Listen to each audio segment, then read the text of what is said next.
मस्त कुरकुरीत पातळ पोह्याचा चिवडा आणि करायलाही तितकाच सोपा, चटपटीत कमी तेलामध्ये चवदार आणि चटपटीत काही मिनिटातच तयार होते आणि कमी तेल यूज केलेला असल्यामुळे डेलीही खाऊ शकते। चिवडा बनवण्यासाठी पातळ पोहे आणि जाड पोह्यांमध्ये चव ही पातळ पोह्यांची चव असते, ती चिवडा बनवण्यासाठी छान लागते। शेंगदाणे 1 वाटी आणि लसणाची टरफलं न काढता 2 कांदे घेतले, 1 खोबऱ्याची वाटी आणि तिखट मिरची आवडीनुसार आणि कढीपत्ता।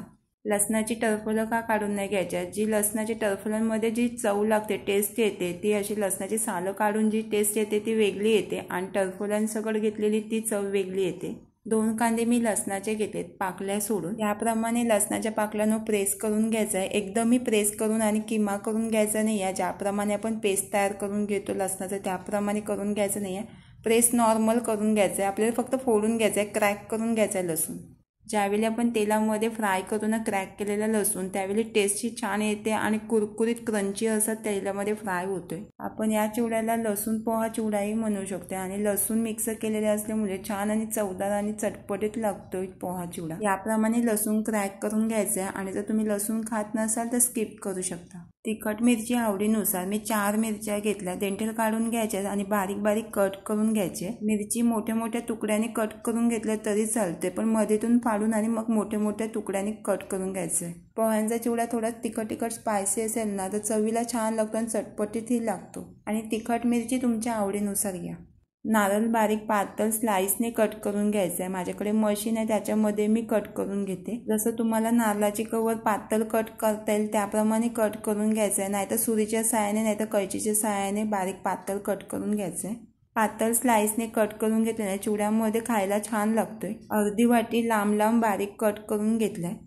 कमी तेलामध्येच आपण चिवडा बनवून घेते म्हणून 2 चमचे मी तेल मिक्स करून घेतल्यात आणि मोहरी तडतडून चांगली घ्यायची आहे तेलामध्ये आणि लसूण तेलामध्ये चांगला फ्राय करून घ्यायचा आहे। कुरकुरीत होतपर्यंत लसूण फ्राय करून घ्यायचा आहे आणि मिरची चांगली फ्राय करून घ्यायची आहे। कढीपत्ता मिक्स करून जेवढा तुम्ही लसूण कुरकुरीत फ्राय करून घ्याल ना तेवढे चिवड्याला टेस्ट छान येते। खोबऱ्याच्या स्लाइस पहिल्या फ्राय करून घ्यायच्या आणि नंतर सर्व फ्राय करून घ्यायचं आहे, लसूण मिरची वगैरे। खोबरा जास्त फ्राय करून घ्यायचं नाही, नॉर्मली ब्राऊन होतपर्यंतच फ्राय करून घ्यायचं आहे। तेलामधला जो चिवडा असतो ना तो डीप फ्राय करून घेतात, आपण आता शॅलो फ्राय करून चिवडा बनवते कमी तेलामधला।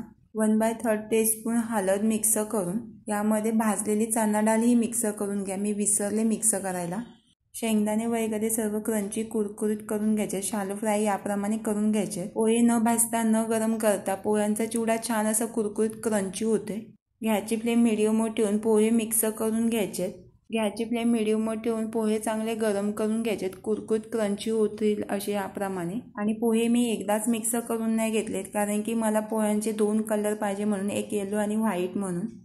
आणि जर तुम्हाला पूर्ण येलो वाला जर चिवडा पाहिजे असेल तर तुम्ही एकदाच मिक्स करून घ्या, त्याने येलो पूर्ण होतो चिवडा। तुम्हाला जर चिवड्यामध्ये यामध्ये जर ड्रायफ्रूट जर हवे असेल तर ड्रायफ्रूटही मिक्स करू शकता आणि चवीपुरता मीठ मिक्स करून मी पहिली व्हिडिओ अपलोड केलेली आहे डीप फ्राय पोहा चिवड्याची। पिठी साखर असेल ती मिक्स करून घ्यायची आहे, अख्खी साखर ती मिक्स नाही करून घ्यायची आणि ज्यावेळी पोहे गरम असेल त्याचवेळी मिक्स करून घ्यायचे, म्हणजे पोह्यांनाही साखर मिळते। 2 चमचे पिठी साखर मिक्स करून पिठी साखर एकजीव करून खाली उतरून चाट मसाला जर आवडत असेल तर मिक्स करून घ्या, मी चाट मसालाही थोडा मिक्स करून घेते, अर्धा चमचा। कमी तेलामध्ये आणि चवदार आणि डेली खाऊ शकतोय चिवडा आणि पोह्यांचा चिवडा बनवायला एकदम सोपा आणि साध्याने सोप्या पद्धतीत। पोहे ज्यावेळी गरम असेल त्याचवेळी सर्व मिक्स करून घ्यायचे, म्हणजे एकजीव आणि त्यामध्ये ऑब्झर्व होतोय पोह्यांमध्ये आणि चवीलाही छान लागतो भन्नाट। कमी तेल यूज केल्यामुळे आपण डेली खाऊ शकतोय चिवडा आणि खूप दिवसही टिकतोय। आणि मी जास्त क्वांटिटीमध्ये चिवडा बनवून नाही घेतला, कमी क्वांटिटीमध्येच बनवून घेतला। हवाबंद डब्यामध्ये खूप दिवसही टिकतो आणि चांगलाही राहतोय। मस्त कुरकुरीत पातळ पोह्यांचा चिवडा आणि कमी तेलामधला चवदार चटपटीत असा चिवडा तयार होते। हवाबंद डब्यामध्ये खूप दिवस राहतो आणि खराबही होत नाही, याप्रमाणे बनवायला विसरू नका। त्याच पोह्यांचा सकाळी ब्रेकफास्ट, चटपटीत स्पायसी खट्टा मिठा कांदा पोहे नाश्ता आणि कमीत कमी वेळामध्ये पोह्यांचा नाश्ता तयार होते आणि उत्तम पोह्यांचा नाश्ता ब्रेकफास्ट, त्याचसोबत फ्राय केलेली मिरची आणि लेमन। कांदा पोहे जर बनवायचे असेल तर जाड पोह्यांचाच कांदा पोहे बनवतात, पातळ पोहे मी घेतलेले आहेत, पातळ पोह्यांचाही छान कांदा पोहे होतात। पोहे थोडे थोडे पाण्यामध्ये भिजून घ्यायचे, जास्तही पाणी ओतून नाही घ्यायचं, नॉर्मल भिजून घ्यायचे। पोहे पाण्यामध्ये थोडे नॉर्मल भिजवून घेतल्याने सॉफ्ट आणि छान असे तयार होतात। 4 ते 5 चमचे मिक्स करून घेतले पोह्यांमध्ये पाणी, जास्तही मिक्स करून घ्यायचं नाही। पोह्यांवर पाणी शिंतोडून घेतल्यानंतर याप्रमाणे सुटसुटीत वाटायला पाहिजे एवढाच पाणी लावून घ्यायचं आहे पोह्यांना। कांदा पोहे बोलले की कांद्याची क्वांटिटी थोडी जास्त येते। मी एक मोठा कांदा बारीक बारीक चॉप करून आणि कांदा जेवढा बारीक बारीक कट करता येईल तेवढा बारीक बारीक कट करून घ्यायचं आहे। 1 कप जर पोहे घेतलेले असतील तर 1 छोटा कांदा आणि 2 कप जर पोहे घेतले असेल तर मोठा कांदा बारीक चॉप करून मिरची घ्यायची आहे, मधीतून मी कट करून घेतली आणि तिखट मिरची तुमच्या आवडीनुसार। मिरची जास्त तिखट असल्यामुळे मी 2च मिरच्या बारीक चॉप करून घेतल्यात। मिरचीचं प्रमाण तिखट जास्त तुमच्या आवडीनुसार घ्या। कांदा पोहे फोडणीला लावण्यासाठी तेल, राई, जिरा। राई तेलामध्ये चांगली तडतडून घ्यायची आहे। कढीपत्ता, बारीक चॉप केलेला कांदा आणि बारीक चॉप करून घेतलेली मिरची। तेलावर चांगला कांदा फ्राय करून मारून घ्यायचा आहे, कांदा सॉटे करून घ्यायचा आहे। शेंगदाणे पहिले तेलावर फ्राय करून घ्यायचे आहेत, मी विसरले, मी आता फ्राय करून घेते। शेंगदाणे जर कांदा पोह्यांमध्ये जर आवडत नसतील तर तुम्ही स्किपही करू शकता। शेंगदाणे चांगले खरपूस करून घ्यायचे आहेत, फ्राय करून घ्यायचे आहेत। चवीपुरता मीठ मिक्स करून, हळद 1/4 टीस्पून, 2 ते 3 मिनिटे सॉटे करून घ्यायचे आहे। हळद चांगली मारून घ्यायची आहे।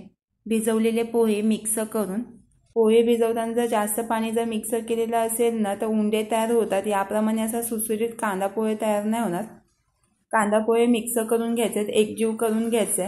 कांदा पोह्यांमध्ये जर थोडी साखर असेल ना तर कांदा पोहे छान लागतात, जर तुम्हाला जर आवडत नसेल तर तुम्ही स्किपही करू शकता। 1/4 टीस्पून मी साखर मिक्स करून घेतली। आता खाली उतरून थंड करून सर्व करून घ्यायची आहे प्लेट। वरून किसलेला खोबरा आणि कोथिंबीर, वरून कांदाही मिक्स करा, मी कांदा नंतर मिक्स करून घेतला आहे। मिरची आणि लेमन, लिंबू। व्हिडिओ आवडल्यास चॅनलला सबस्क्राईब, लाईक आणि शेअर करायला विसरू नका आणि खायला बनवायला विसरू नका।